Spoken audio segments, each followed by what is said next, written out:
Hi friends, ज्ञान भारती के इस नए वीडियो में आपका एक बार फिर स्वागत है। और मध्य प्रदेश की नदियों के क्रम में आज हम 3 नदियों के बारे में फिर से पढ़ेंगे, जिसमें से सबसे पहले हम पढ़ेंगे टोंस नदी के बारे में, फिर हम पढ़ेंगे केन नदी के बारे में और फिर हम पढ़ेंगे मंदाकिनी नदी के बारे में। तो आइए शुरू करते हैं आज का वीडियो। सबसे पहले हम पढ़ते हैं टोंस नदी, जिन्हें टमस नदी भी कहा जाता है। विंध्य क्षेत्र की एक प्रसिद्ध और ऐतिहासिक नदी है, पवित्र नदी मानी जाती है। टोंस नदी उद्गम होता है मैहर जिले के झुलेही गांव के पास। मैहर जिले के, चूंकि मैहर अब सतना से अलग होकर जिला बन चुका है, इसलिए अब ये मैहर जिले में है। तो मैहर जिले के झुलेही गांव के पास स्थित 610 मीटर ऊंचे तमसा कुंड से, यानी टोंस यानी टमस नदी तमसा कुंड से निकलती हैं विंध्याचल पर्वत की कैमोर पहाड़ियों से। जो ये बेल्ट आया हुआ है वो विंध्याचल पर्वत का हिस्सा है, जिन्हें कैमोर पहाड़ियाँ कहते हैं। और विलय होता है सिरसा उत्तर प्रदेश में गंगा नदी में। तो ये गंगा नदी की एक सहायक नदी है टोंस या टमस, याद रखेंगे, एमपीजीके के हिसाब से बहुत महत्वपूर्ण है। उसके बाद देखते हैं लंबाई 265 किलोमीटर, प्रवाह की दिशा है उत्तर पूर्व। उत्तर की तरफ जाके सबसे पहले उत्तर की ओर प्रवाहित होती है, उसके बाद पूर्व दिशा की ओर मुड़ के ये गंगा में मिल जाती है। कहाँ पे? सिरसा उत्तर प्रदेश में। आगे देखते हैं अन्य नामों में। अन्य नाम तमसा, रामायण में तमसा नाम से ही टोंस नदी को कहा गया है। तो तमसा नाम जो कि सबसे ज़्यादा प्रसिद्ध नाम है रामायण, जैसा कि मैंने आपको बताया, और पुराने ग्रंथों में, वेदों में तमसा नाम से ही इन्हें तमसा नाम ही इनका लिखा गया है। तो तमसा रामायण में, इसके अलावा ताऔन, टमस आदि इनके जो अन्य नाम हैं। इसके बाद देखते हैं जलप्रपात रीवा के सिमरिया में बसामन मामा के पास 70 मीटर ऊंचा पूर्वा जलप्रपात। रीवा में बसामन मामा एक बहुत पवित्र और ऐतिहासिक जगह है, जहां लोग श्रद्धालु जाते हैं। वहीं पे थोड़ी दूरी पे एक पूर्वा वाटरफॉल पड़ता है, 70 मीटर ऊंचा, बेहद खूबसूरत जलप्रपात। जल की धारा, बहुत मोटी धारा जो है वो नीचे आती है और बरसात में चारों तरफ गुबार जैसा, पानी का फव्वारा जैसा छाया हुआ होता है और बहुत मोटी धारा 70 मीटर की ऊंचाई से नीचे गिरती है। बहुत ही खूबसूरत नज़ारा जो है वो पूर्वा फॉल का हमें उस समय दिखाई देता है। तो ध्यान रखेंगे, जलप्रपात, पूर्वा जलप्रपात टोंस नदी पर है, पड़ता कहाँ है? सिमरिया, रीवा में। उसके बाद देखते हैं बांध है बकिया बराज। बकिया बराज जहाँ पे पानी स्टोर किया जाता है, बकिया बराज, ग्राम बकिया, सिमरिया, रीवा, मध्य प्रदेश में।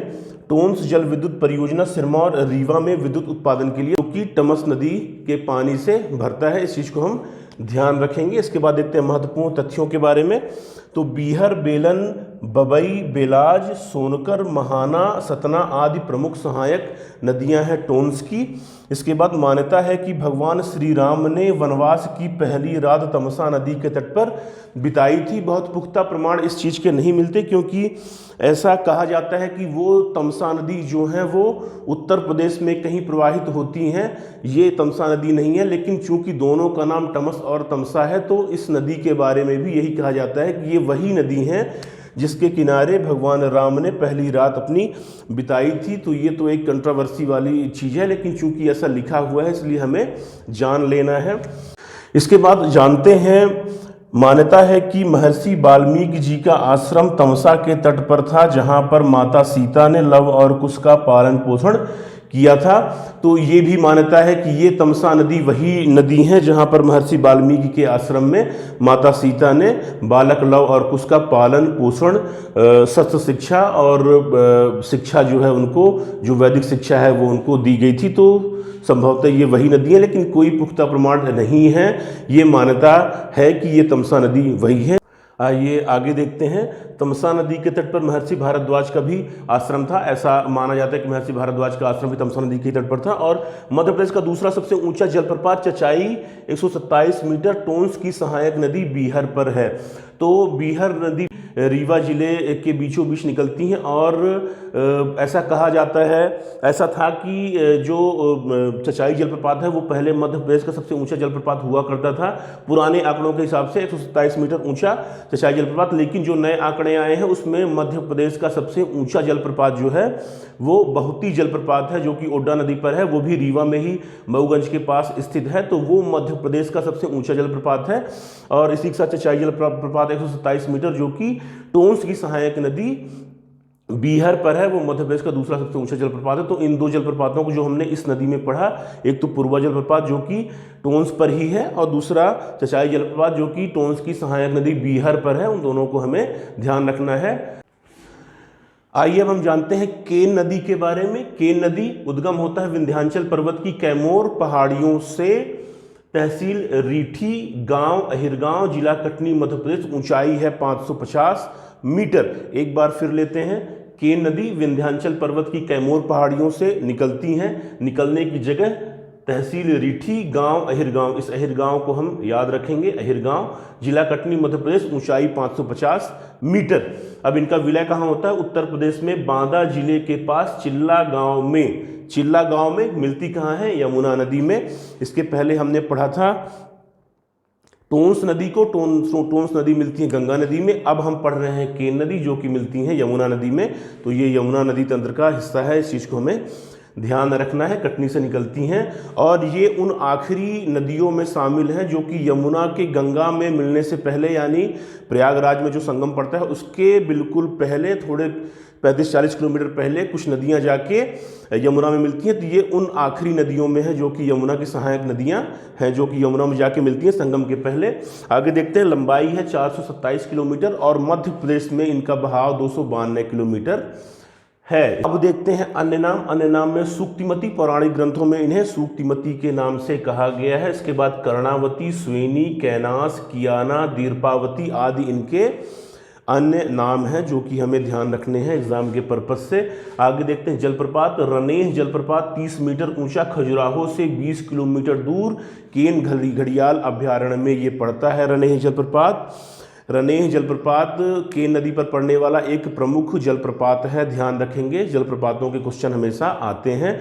30 मीटर ऊंचा है और केन घड़ियाल अभ्यारण्य में ये रनेह जलप्रपात जो है वो पड़ता है। इसके बाद हम देखते हैं पांडव फाल। पांडव फाल एक प्रसिद्ध जलप्रपात है जो कि पन्ना टाइगर रिजर्व में पड़ता है और पानी जो है वो सड़क के नीचे एक पुल बनी हुई है, उसी के नीचे से पानी जो है फिर वो नीचे फाल की तरफ चला जाता है और फाल में जाने के लिए सीढ़ियाँ जो हैं वो हैं, तो नीचे सीढ़ियों से जाते हैं तो वो फाल पड़ता है। वहाँ पे पांडव गुफाएं बनी हुई हैं और महान क्रांतिकारी चंद्रशेखर आज़ाद भी वहाँ रुके थे, वहाँ एक उन्होंने मीटिंग की थी। तो इस घटना की वजह से भी पांडव फाल जो है वो प्रसिद्ध है। तो केन की सहायक नदी कौन सी नदी है ये मुझे नहीं मिला, आप लोगों को अगर मिले तो आप लोग मुझे बता सकते हैं, मेरी हेल्प होगी, आपकी भी हेल्प होगी। तो केन की किस सहायक नदी पे पांडव फाल है ये मुझे नहीं मिला। लोकल के लोगों से मैंने पूछा तो ये पता चला कि केन की एक धारा है जो अलग हो जाती हैं और वो धारा जो है वो बाद में जाके केन में वहाँ वाटरफॉल के आगे फिर मिल जाती हैं, तो उस पर पांडव फाल जो है वो बनता है। कुछ लोगों ने कहा कि पहाड़ से पानी गिरता है और वही पानी धीरे धीरे फिर बह के वो पांडव फाल का रूप लेता है, फिर जाके केन में मिल जाता है। लेकिन किताबों में ऐसा लिखा है कि पांडव फाल जो है वो केन की सहायक नदी पर है और उस नदी का नाम मुझे नहीं मिला है। अगर आप लोगों को मिले तो आप लोग बता सकते हैं। तो केन की सहायक नदी पर है, ऊंचाई 25 मीटर, यह पन्ना राष्ट्रीय उद्यान के अंदर स्थित है। दो कारणों से हमें पांडव फाल को याद रखना है। एक तो पांडव गुफाएं हैं वहाँ पे, केन की सहायक नदी पर बनता है, और महान क्रांतिकारी चंद्रशेखर आज़ाद से जुड़ा हुआ स्थल वो है, तो हमें इस चीज़ को ध्यान रखना है। इसके बाद देखते हैं बांध। गंगऊ बांध 1909, बेहद पुराना बांध गंगऊ बांध 1909 केन और सिमरी नदी के संगम पर ये स्थित है और पन्ना राष्ट्रीय उद्यान के अंदर खजुराहो के पास धोदन गांव छतरपुर में ये पड़ता है। ध्यान रखेंगे, गंगऊ बांध केन नदी पर स्थित है, केन और सिमरी नदी के संगम पर, पन्ना राष्ट्रीय उद्यान के अंदर पड़ता है और खजुराहो के पास धोदन गांव छतरपुर में ये स्थित है। तो गंगऊ बांध को हमें ध्यान रखना है। इसके बाद जानते हैं महत्वपूर्ण तथ्यों के बारे में। तो सजर नामक रंगीन पत्थर केन नदी में पाया जाता है।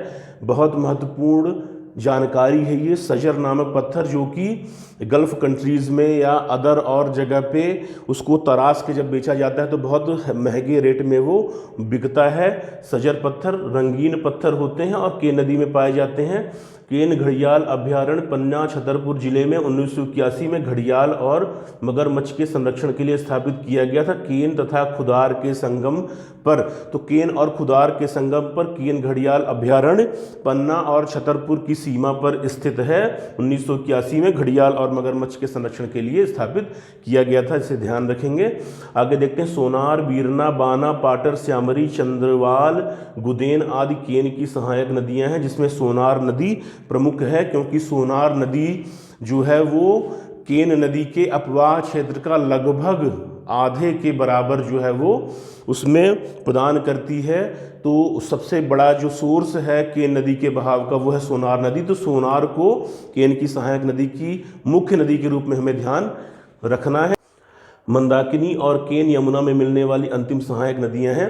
तो जैसा कि मैंने आपको बताया था कि जो केन नदी हैं वो अंतिम नदी हैं जो संगम के पहले, संगम यानी यमुना नदी का संगम जब गंगा में होता है प्रयागराज में, तो संगम के पहले मिलने वाली जो आखिरी नदी हैं वो केन और मंदाकिनी हैं, जो कि लगभग 35 से 40 किलोमीटर पहले संगम के से 35 से 40 किलोमीटर पहले यमुना में मिलती हैं। तो ध्यान रखेंगे केन और मंदाकिनी नदियाँ आखिरी नदियाँ हैं।